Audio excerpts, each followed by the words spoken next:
Pakistan border 19 LOC যেটা ছিল সেটা হচ্ছে এটা দেখতে পাচ্ছ।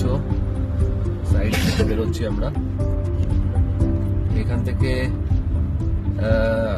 2.5-3 কিলোমিটারের মধ্যে হচ্ছে পাকিস্তান মেন বর্ডার। এই যে ডান দিকে সাইডে দেখতে পাচ্ছি। আর এ পাশে হচ্ছে কিষানগঙ্গা রিভার যেটা নীলম নামে পাকিস্তানে চলে গেছে। একটা অসাধারণ ভিউ।